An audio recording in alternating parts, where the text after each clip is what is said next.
స్తోత్రం కలుగును గాక. గనుక ప్రియులారా, ఎప్పుడైతే మనము రూల్స్ మాట్లాడుతున్నాం, ఇవాళ కంక్లూజన్ ఇది, దేవుడు చెప్పమన్నాడు చెప్తున్నాను అంతే, తర్వాత మీకు దేవుని మధ్య ఉన్న విషయం అది. ఎప్పుడైతే నేరములు మోపి ఈ వాక్య ప్రకారం నువ్వు తప్పు కదా, ఈ వాక్య ప్రకారం నువ్వు తప్పు కదా అంటున్నావో, you are speaking the devil's mind, you are speaking Satan's mind. మీరు ఇట్లా చేయొద్దు కదా, ఈ వాక్యం ఒప్పుకోవట్లేదు కదా, ఆ వాక్యం, అరే వాక్యం ఏం ఒప్పుకుందో నీకేం తెలుసు, నువ్వు ఇట్లా చెప్పొద్దని కూడా వాక్యం చెప్పింది, తీర్పు తీర్చొద్దు చెప్పలే.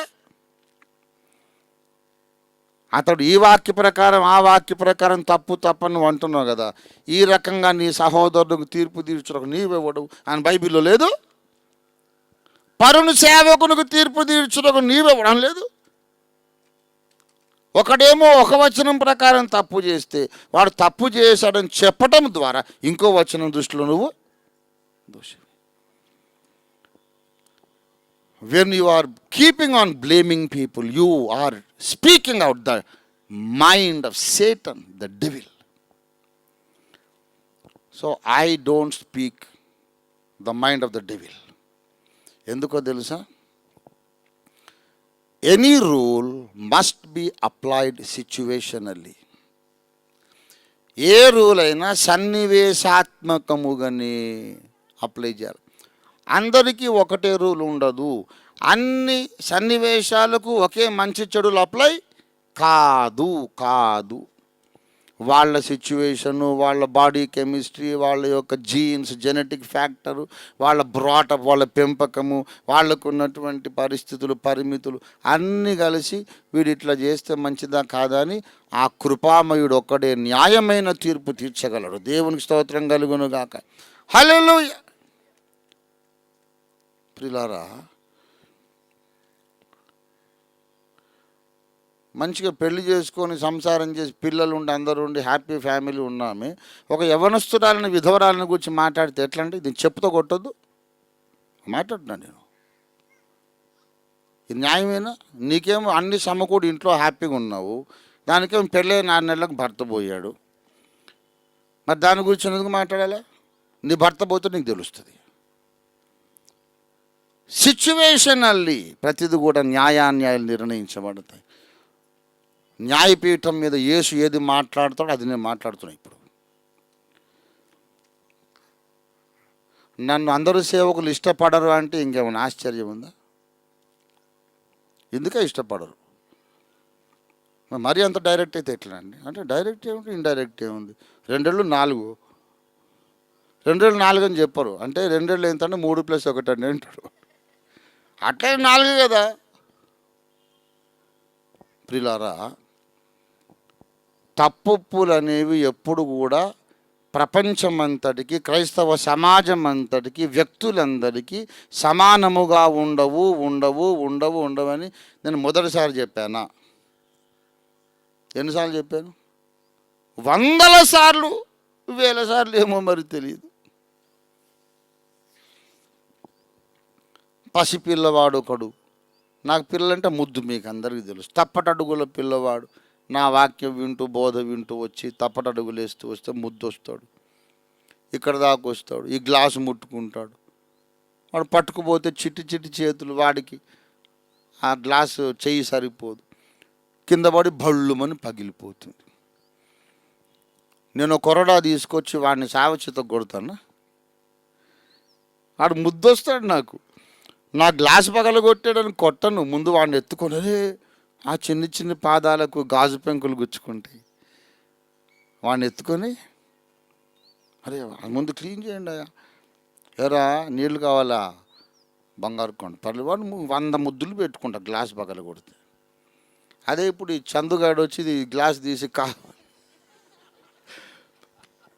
కావాలని నా ప్రసంగం విని ఎగాదిగా చూసి ఈ గ్లాస్ తీసి వాళ్ళు మన నేల కొట్టాడు అనుకో, నేను చెళ్ళు పని చెంప మీద కొడతావా?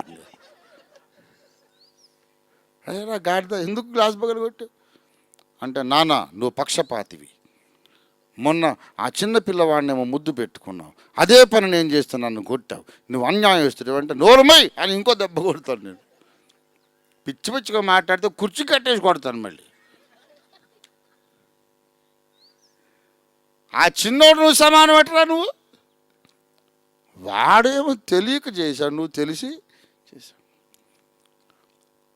ఒక చర్యకు దేవుడు తప్పులు నిర్ణయించాలంటే వాడి ఏజ్ చూస్తాడు, వాడి మెచ్యూరిటీ చూస్తాడు, వాడి సిచ్యువేషను, జెనెటిక్ ఫ్యాక్ట్. అదంతా మనకేం తెలుసండి? ఎవరి బ్రతుకు వాడే సరిగ్గా లెక్క చెప్పుకోలేదు, మంది గురించి మనం తీర్పు తీర్చడం. ప్రియులారా, ఇప్పుడు నేను చెప్తున్నా, సామాజికంగా తప్పులు నిర్ణయించడానికి మనం ఇంకా ఒక 1000 సంవత్సరాలు అయిన తర్వాత క్వాలిఫై అవుతామో కాదు, అది కూడా డౌట్ఫుల్లే. కాబట్టి పెద్ద పెద్ద మాటలు వద్దు, ఎవరి బ్రతుకు వాళ్ళు చూసుకోవాలంతే. ఇన్ ద గివెన్ సిచ్యువేషన్ నేను ప్రాక్టికల్ థింకింగ్ ఉండాలి. ప్రాక్టికల్గా నాకు వచ్చిన సిచ్యువేషన్లో నేను సమాజం దృష్టిలో అవమానం కాకుండా, దేవుడు నన్ను రేపు శిక్షించి దండించకుండా, పరలోక న్యాయస్థానం ముందు తలదించుకోకుండా, ఎవరికి నేను అన్యాయం చేయకుండా, ద్రోహం చేయకుండా, నా మనస్సాక్షి క్లీన్గా ఉండేటట్టు, నేను ఎవరికి అన్యాయం చేయకుండా, నాకు అందినట్టు ఏదో నడుస్తా, నాకు చేతనైనట్టు. ప్రియులారా, క్రైస్తవ జీవితం అనగా ఏంటంటే లీగాలిటీ కాదు. క్రైస్తవ జీవితం అనగా చట్టబద్ధత కాదు, శాసనబద్ధత కాదు. అన్నమాట ప్రకారం అన్నీ పర్ఫెక్ట్గా జరగాలంటే దేవుడు అప్పుడు జరిగిస్తే ఒక్క వ్రేటుతో ఆ మేకను దేని నరికి వీళ్ళకు తోలు చర్మపు కచ్చడాలు చేశాడు. అదే కత్తి ఆదాం మీద హవ్వ మీద పడాల, అప్పుడు ఈ గొడవే ఉండదు అసలు. కానీ మన చుట్టూన్న సన్నివేశాలన్నిటిలోనూ మనకు తెలియని దేవుని కృప విరివిగా ముమ్మరంగా నాన్ స్టాప్ పని చేస్తూ ఉంది. దేవునికి స్తోత్రం కలుగును గాక. అందరిలోనూ లోపములున్నవి, అందరిలోనూ దేవుని కృప కార్యం చేస్తుంది. దేవునికి స్తోత్రం కలుగును గాక. కాబట్టి don't worry, don't bother about all unnecessary issues. మనకున్నటువంటి బాధ్యత ఏమిటంటే, మానవుడు తన శక్తి కొలది పనిచేసిన తరువాత కూడా దేవుని ముందు విఫలమైపోతాడు కాబట్టి అతడు క్రీస్తును కప్పుకొని దేవుని ముందు నిలబడాలి. అందుచేత యేసుక్రీస్తును ప్రకటించుట మన విధి, మన బాధ్యత. అందుకే వేదాంత సిద్ధాంతాలు రాద్ధాంతాలు అన్నీ అయినాక పౌలు చెప్పాడు, సిలువ వేయబడిన క్రీస్తుని మేము ప్రకటిస్తున్నాం. దేవుని స్తోత్రం కలుగును గాక. ప్రియులారా, తప్పొప్పులు నిర్ణయించుట, తప్పొప్పులు ప్రకటించుట అది ఎవరి మనస్సు? అది ఎవరి మనస్సు? అది సాతాను ఫిర్యాది అయి నేరారోపణ సాతాను మనస్సు. వాడు ఎప్పుడు లీగల్గా మాట్లాడతాడు. ఏమయ్యా నువ్వు ఇట్లా చెప్పావు కదా దేవుడా, నువ్వు చేయలేదు కదా, నువ్వు చెప్పావు మరి చేయాలి కదా, నువ్వేం దేవుడు అంటాడు. దేవుడు అంటాడు, రే విశ్వం నాదిరా, ధర్మశాస్త్రం రాసింది నేను, నాకు ఇష్టమైతే దాన్ని బ్రేక్ చేస్తాను, నువ్వెవడవరా, నువ్వు నా మీద సుప్రీంకోర్ట, నా ఇష్టం పో అంటాడు. అన్నిటికంటే ఉన్నతమైన న్యాయము, ఉన్నతమైన చట్టము వినండి బాగా. ఇప్పుడు మనం రాసుకున్న రూల్స్ రెగ్యులేషన్స్ అన్నీ చేయడం కాదు, సర్వోన్నతమైన చట్టము, న్యాయము, శాసనము, ధర్మం ఏంటంటే విశ్వ నిర్మాణకుడికి ఉన్న కార్యక్రమము అల్టిమేట్గా నెరవేరడానికి భూమి మీద ఏమేమి పనులు జరగాలో ఆ పనులు జరగడానికి మనం సహాయపడడం, దోహదపడమే సర్వోన్నత ధర్మం. దేవునికి స్తోత్రం కలుగును గాక. సైతాన్నగాడు రూల్స్ అన్నీ మాట్లాడతాడు, దేవుని కుమారుడు అంటే వాడికి ఇష్టం లేదు. వాడంటాడు, అవును ఆయన కుమారుడైతే నేను కుమారుణ్ణి కదా అంటాడు. నీకెందుకు రా నాయన, దేవుడు తన జనితైక కుమారుణ్ణి హెచ్చించాడు. రూలు మాట్లాడకు, యేసయ్య కాళ్ళు పట్టుకుంది. దేవుని స్తోత్రం కలిగిన గాక. దేవుని చిత్తము, దేవుని ప్రీతి, దేవుని సంతోషం, దేవునికి హృదయంలో సంతృప్తి కలిగేది ఏంటో అది నేను చేస్తే చాలు. That changes from situation to situation. ఇది మొదటిసారి చెప్పట్లేదు, దావీదు గొలియాతు జుట్టు పట్టుకొని పౌల్ట్రీ ఫామ్లో కోడి మెడగోసినట్టు గొలియాతు కానీ మెడగోసాడు. కోసి కొబ్బరి బొండం పట్టుకొచ్చినట్టు గొలియాతు తల పట్టుకొని వచ్చాడు. అప్పుడు ఏం పశ్చాత్తాపం లేదు. మళ్ళీ హీ ఫెల్ట్ గ్రేట్. ఊరియా యుద్ధంలో చచ్చిపోతే నేను పోలేదు, అక్కడ పోయి డొక్కలో పొడిచి చంపలేదు. కానీ అన్నాడు, దేవా రక్తాపరాధము నుండి నన్ను విడిపించుము. ఊరియాను చంపినప్పుడు రక్తాపరాధం ఎందుకయింది? ఊరియాను చేతులతో చంపకపోయినా రక్తాపరాధం ఎందుకయింది? గొలియాతును సొంత చేతులతో కోసిన రక్తాపరాధం ఎందుకు కాదు? ఎందుకు కాదు? Situational judgement. దీన్ని ఏమన్నారంటే సన్నివేశాత్మకము అన్న. ప్రతి ఒక్క మనిషి చుట్టూ ఒక స్పెషల్ ప్రపంచం ఉన్నది, మీరు గమనించాలి. Every person has his own world as he understands, he faces, he suffers, he enjoys, he defines it. ఎవరికి వాడికి సంబంధించింది వేరే ఒక సిచ్యువేషన్, ప్రపంచమే వేరు. వాడు పెంచబడ్డ విధానం, వాడుకున్న అండర్స్టాండింగ్. కాబట్టి ఆ సిచ్యువేషన్లో దేవుడు వాడిని జడ్జి చేస్తాడు తప్ప దావీదు సిచ్యువేషన్లో నిన్ను జడ్జి చేయడు, నీ సిచ్యువేషన్లో నన్ను జడ్జి చేయడు. నేను ఇప్పుడు ఆడోళ్ళని గురించి తీర్పు తీర్చాను అనుకోండి, దేవుడు అంటాడు సింపుల్గా, ఆడంశంగా నీకేం తెలుసురా? ఆడవాళ్ళు మగవాళ్ళు అందరినీ చేసింది నేను కనుక నాకు తెలుసు. How can you know a women's heart? Shut up, don't judge అంటాడు అనమాట. మీరు పాస్టర్ గారిని జడ్జ్ చేశారనుకో, ఒక పాస్టర్ గారి సిచ్యువేషన్లో మీరు లేరే, మీకు ఎలా తెలుస్తుంది? మీ సిచ్యువేషన్ నేను లేదు, నాకు ఎలా తెలుస్తుంది? ఒకటి మాత్రం తెలుసు, ఎక్కడ ఏ రూలు బ్రేక్ అయినా యేసును మనము హృదయపూర్వకంగా ప్రేమించి మనకు చేతనైనంత వరకు మనం నమ్మకంగా ఆయన్ని సేవించడానికి ప్రయత్నం చేస్తే ఈ వైఫల్యములన్నింటినీ సిల్వ రక్తంతో కప్పివేసి దేవుని ప్రణాళికలో మనం ఉండేటట్టుగా దేవుడు చూస్తాడు. అది కృప. ధర్మశాస్త్రమును అధిగమించింది కృప.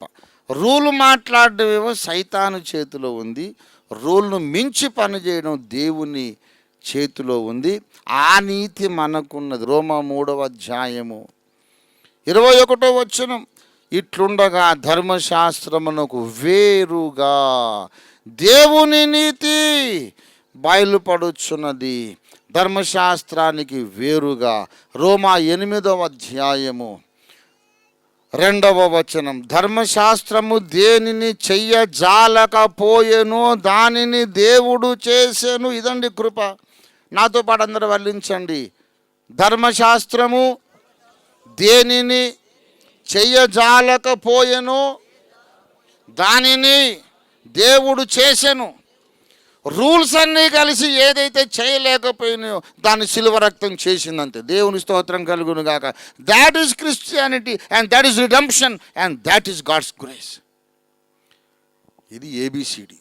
నేను చెప్పింది గ్రాడ్యుయేషన్ కాదు, ఏబిసిడి. అదే కృప. కృప కృప కృపలో జీవించాలి. ఎవరన్నా చెయ్యకూడదని నేను అనుకున్న పని చేశారనుకోండి, నాకు తెలిసినంత వరకు అట్లా చేయొద్దు, కానీ వాళ్ళు చేశారు. అప్పుడు నేనేమనుకుంటానంటే, అరే బ్రదర్, ఈ వాక్య ప్రకారం నువ్వు తప్పు కదా అని అనను. I will be the greatest fool if I say that. అట్లా ఎందుకు చేశావు? బైబిల్ ఒప్పుకోదు కదా అంటే నాకన్నా పెద్ద వెధవ ఉండడు. నేను చెప్తున్నా, నేను అతని యొక్క పుట్టు పూర్వతరం మొదలుకొని అతడు అన్య కుటుంబంలో పుట్టి ఇందులోకి వచ్చాడా, క్రైస్తవుడా, ఎంత చదువుకున్నాడు, ఎంత తెలివితేటలు ఉన్నాయి, ఎంత ప్రార్థన చేస్తాడు, బైబిల్ ఎన్నిసార్లు చదివాడు, వాడికి పునాదేశిన బోధకునికి ఎంత తెలివితేటలు ఉన్నాయి, ఏ పెంపకంలో పెరిగాడు, వాడి జెనెటిక్ ఫ్యాక్టర్ ఏంటి, అంతా చూసి బ్రదర్ మీకు ఇంత గివెన్ సిచ్యువేషన్ లోపల మీరు ఇంకా బెటర్గా చేయగలిగే అవకాశం ఉండింది కదా అంటే that is the super fine judgement. అది ఈ గివెన్ సిచ్యువేషన్లో మీలో నుంచి ఇంకా బెటర్ కాండక్ట్ ఎక్స్పెక్ట్ చేశాడు దేవుడు. You could have done much better.